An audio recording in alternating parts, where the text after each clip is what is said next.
Astride My Stallion, oil on canvas, 1860s, by an unknown artist. It sits beautifully in this converted outhouse here at the back of the property of Fairview.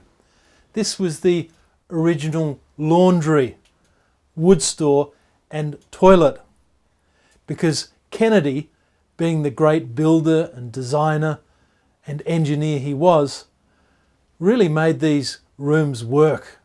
They were working houses. They were utilitarian in their design.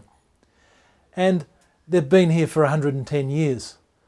But they were falling down and in a bad state of disrepair.